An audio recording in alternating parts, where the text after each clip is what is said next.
In this video, we'll study about the tracts of the spinal cord. The tracts are defined as a collection of nerve fibers within the central nervous system which have same origin, course and termination. They are sometimes referred to as a fasciculae when they appear in bundles or lemnisci when they appear as ribbons. Now we'll see how the tracts are named. The tracts are named after the names of the masses of grey matter connected by them. The name usually consists of two components or terms. The first component denotes the origin and the second one denotes the termination of the tract. For example, the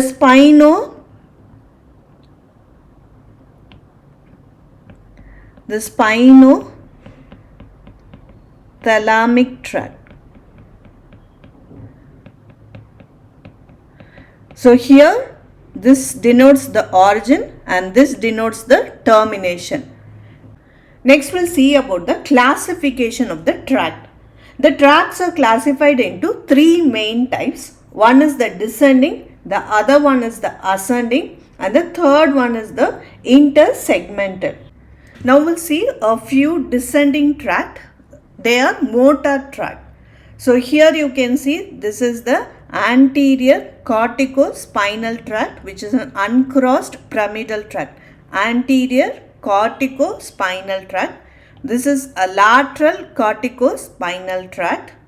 Then you have medial and lateral reticulospinal tract. Then the tectospinal tract, vestibulospinal tract, olivospinal tract, rubrospinal tract and hypothalamospinal tract. So these are a few descending tract or motor tract. Then we'll see about the ascending tract or sensory tract. So here you can see the anterior spinothalamic tract. So connecting the spinal cord and the thalamus, anterior spinothalamic tract. This is a lateral spinothalamic tract. Then you have anterior and posterior spinocerebellar tract. And then you have the fasciculus cuneatus and fasciculus gracilis. So these are a few ascending tract or sensory tract. A few intersegmental tracts are the dorsolateral tract or the tract of Lisser, and then you have the septomarginal tract and Kama or semilunar tract. So these are a few intersegmental tracts. Next we'll see about the descending tracts in the spinal cord in short. So first we'll see about the lateral corticospinal tract or the crossed pyramidal tract. So when you see the location of this tract, it is located in the lateral white column of the spinal cord. The origin of the lateral corticospinal tract is from the area number 4 and the area number 6, that is the premotor cortex of the opposite side cerebral hemisphere. So these are the upper motor neurons. When you see the termination, the fibers, they cross in the medulla, that is the pyramidal decussation, and they terminate in the anterior horn cells of the spinal cord. So this forms the lower motor neuron. When you see the function of the lateral corticospinal tract, it controls the conscious skilled movements, especially of hands, the contraction of small individual or small group of muscle, particularly those which move fingers, hands, feet and toes.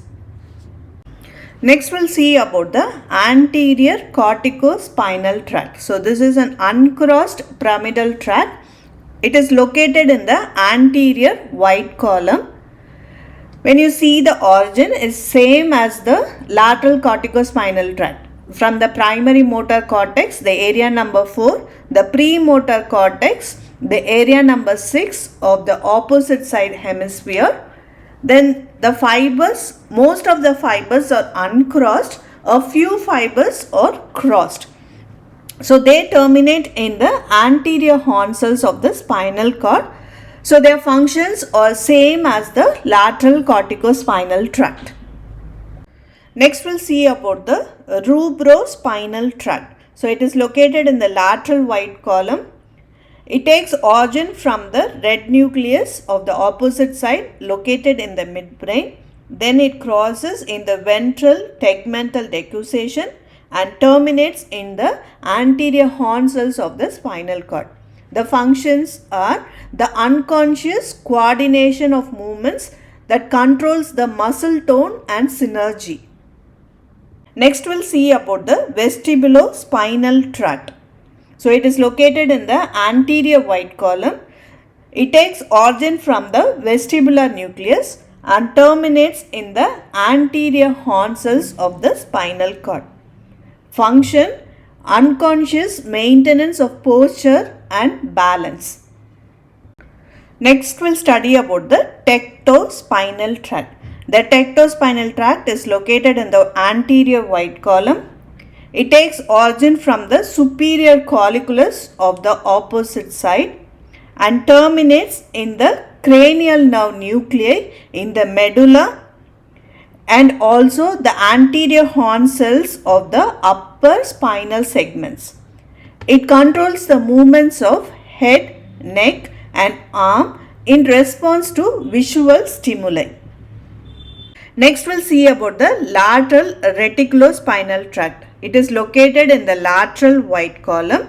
It takes origin from the reticular formation of midbrain, pons and medulla and terminates in the anterior horn cells of the spinal cord, and it is mainly responsible for facilitatory influence on the motor neurons to the skeletal muscles.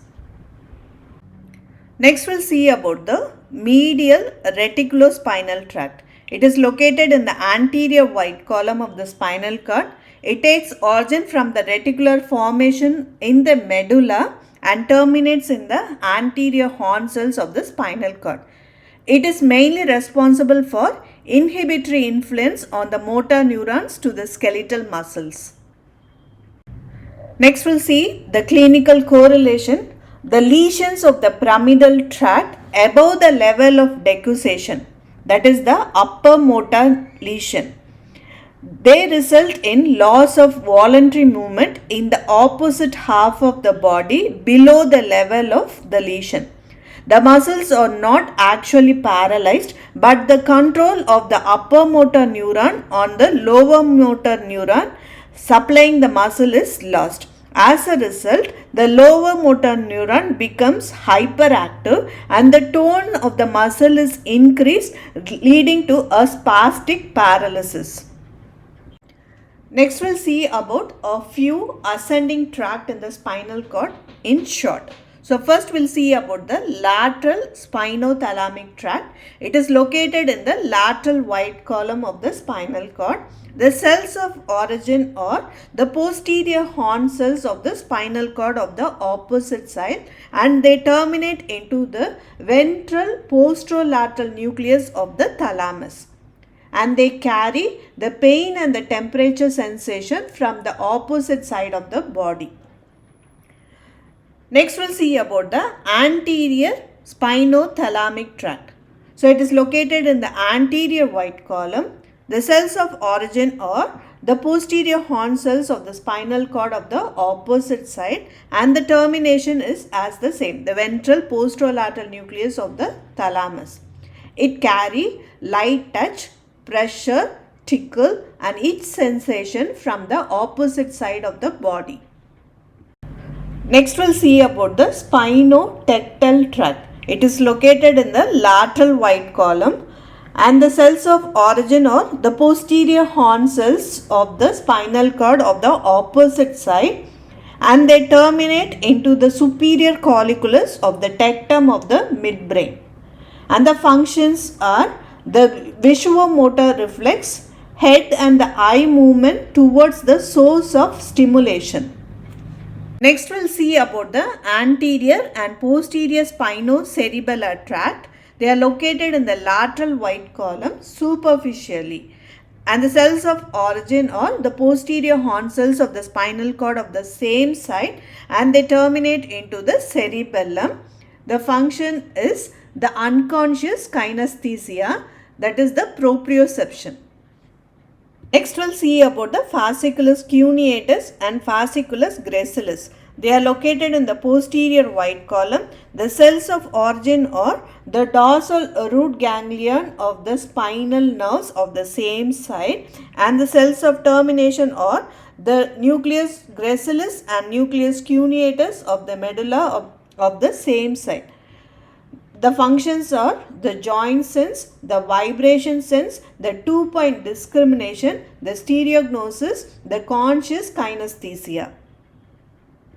Next we'll study about the clinical correlation. So first we'll study about the syringomyelia. In this condition, a fluid cavity develops near the center of the spinal cord, usually in the cervical segments. This leads to the destruction of the spinal cord involving the central canal and its surrounding area. This lesion involves the decussating fibers, the spinothalamic fibers in the anterior white commissure. So there is a bilateral loss of pain and temperature sensation below the lesion, but other sensation are preserved in the uncrossed tract of the posterior column. Thus, this condition results in what is called as the dissociated sensory loss. Next we'll see about the hemisection of the spinal cord, that is the Brown-Séquard syndrome. The effects of hemisection of the spinal cord are as follows.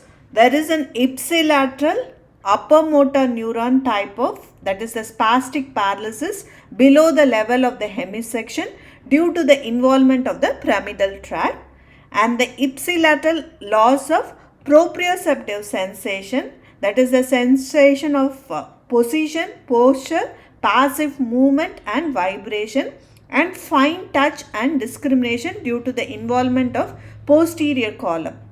Then you have the contralateral loss of pain and temperature sensations below the level of the lesion due to the involvement of the spinothalamic tract.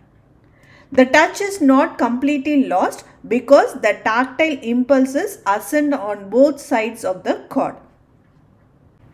Next we'll see about the tabes dorsalis. It is a syphilitic degenerative lesion of the posterior white column and the posterior nerve root. It is characterized by impairment of proprioceptive sensibility. The patient loses the sense of tactile discrimination, vibration, passive movement and appreciation of posture. The patient becomes atactic, particularly if he closes his eye, because he has lost his position sense from which he can partially compensate by visual knowledge of his spatial relationship.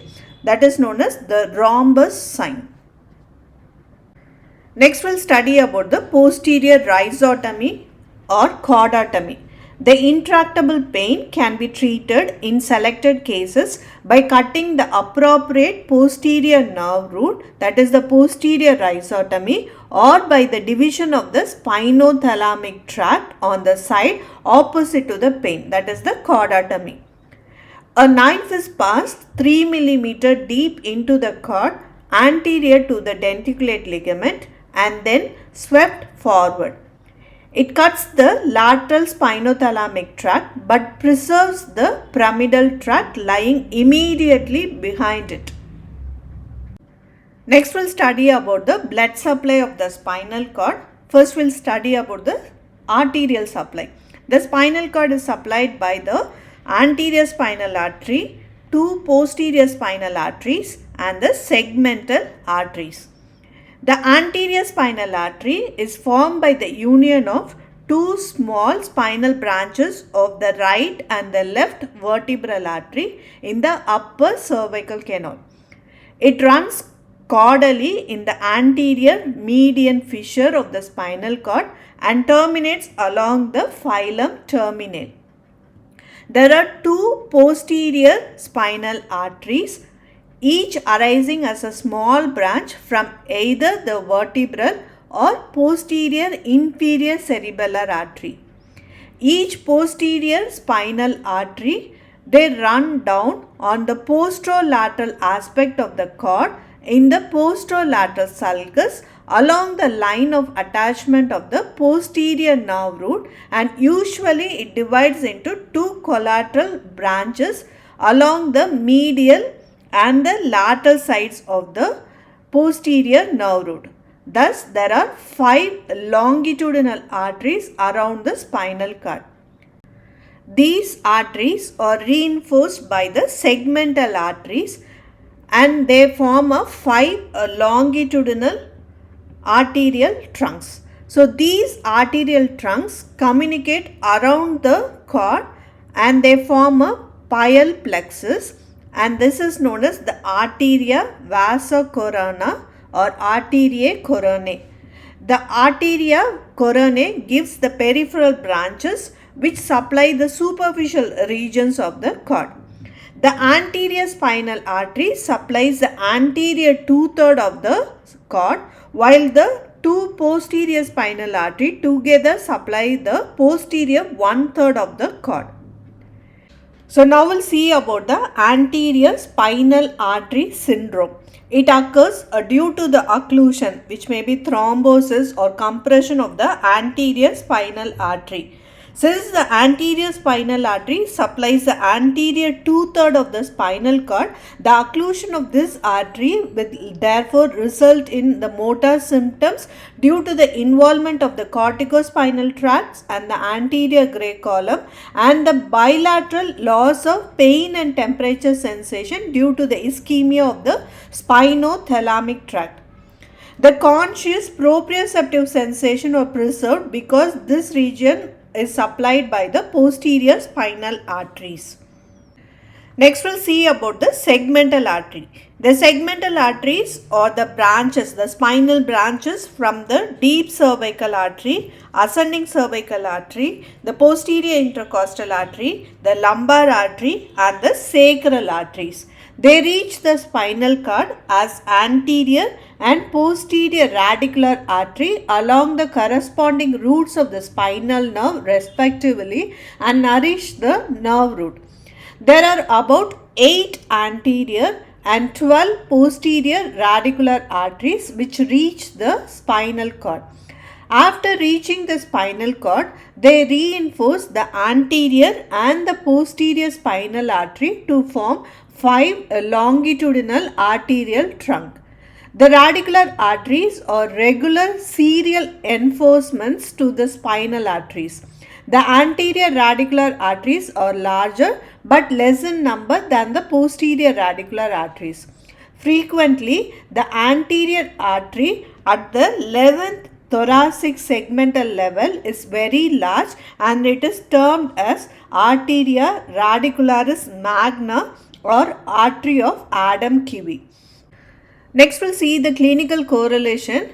The artery of Adam Kiwi, that is the artery of the T11 spinal segment, is remarkably large and supplies the several segments of the cord upwards and downwards. A fracture of vertebra involving this artery lead to the softening of several segments of the cord. The artery at the level of T1 segment anastomoses with other artery in a valvular fashion that its supplies is directed only downwards. Therefore, if this segmental artery is involved, the C8 segment is most affected.